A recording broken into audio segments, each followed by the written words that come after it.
Jinmenju.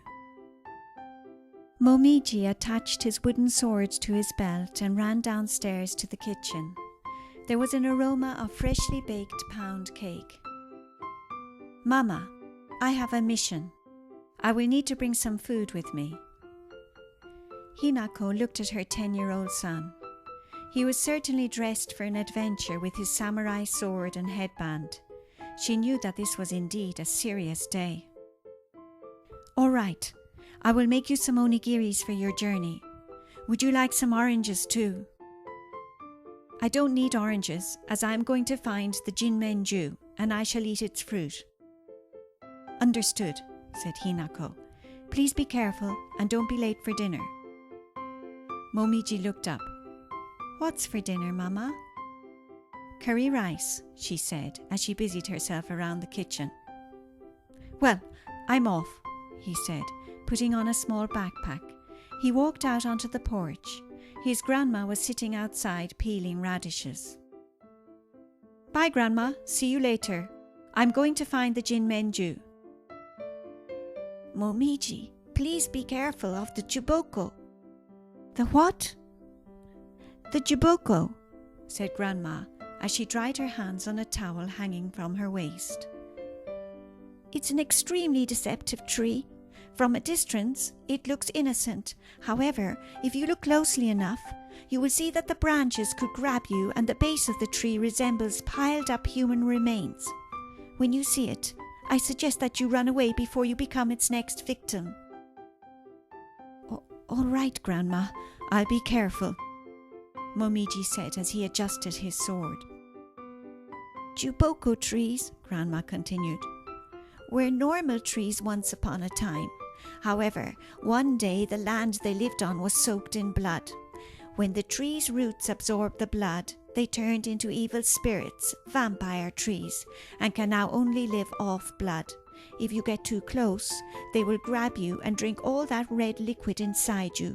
Your body will be left there as food for birds of prey, and your bones will become a part of the tree.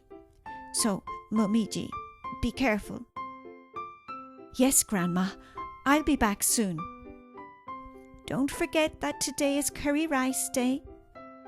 Grandma watched her grandson, a little ball of light, as he disappeared into the forest.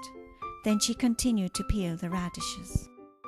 Momiji was now alone, just him and the dreaded juboko trees. He will stay well clear of them, and if they try to snatch him, he will chop off their branches with his trusty sword. He didn't have much time. He needed to reach the Jinmenju before dinner time. Grandma is a fountain of knowledge, he thought. It was she who had brought his attention to the Jinmenju too. This was not his first time to go in search of the Jinmenju. However, it was his first time to hear of the juboko. And even though he did not show any emotion to his grandma, her story had left him feeling quite nervous. He had no wish to have his blood drained by a vampire tree. As he walked through the thick forest, all the trees seemed to resemble the juboko. By and by he came to a stream. He removed his sandals and sat on a rock, placing his feet into the clear water. Then he started eating his onigiri quietly, being pulled into the serenity of the magical place.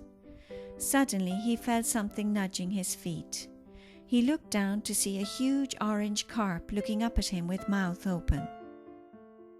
"Hello," Momiji said. "You gave me quite a fright." "Hello, Momiji," said the carp. "How do you know my name?" asked Momiji, trying to keep the astonishment out of his voice.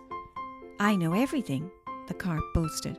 "Well then, perhaps you can tell me where I can find the Jinmenju." "I can, and I will, if you give me some of that delicious onigiri." "Certainly," said Momiji, as he placed some morsels of rice into the carp's mouth. "Thank you, Momiji. The Jinmenju is on top of that hill.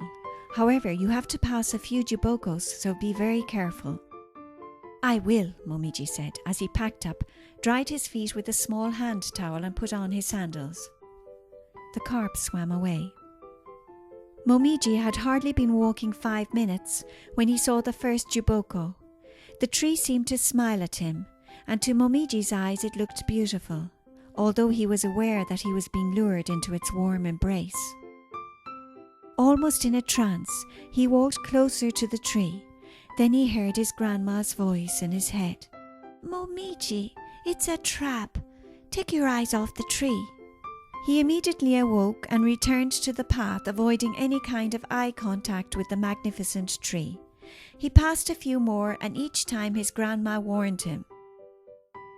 How did she know where he is? He thought, feeling puzzled. Then he saw it, the Jinmenju standing gloriously, its branches filled with fruit. Momiji's mouth dropped open.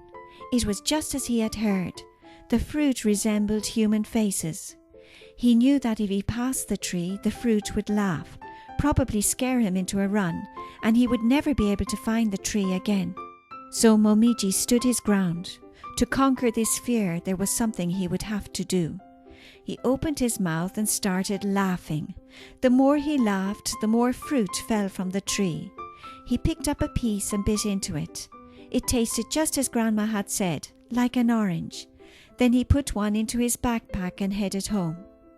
The juboko tree had disappeared, and he knew that by eating the fruit he had become a true life warrior. He returned just in time for dinner. Grandma was tidying up and she smiled to see him home safe and sound. "Grandma, how did you know that I was near a juboko?" "Well, I could see you," she said. "You are like a little ball of light. There is no hiding for you." "I brought you a present," Momiji said. "If you eat this fruit, you will be a life warrior like me." "Thank you, sweetheart," she said, as a tear trickled down her cheek.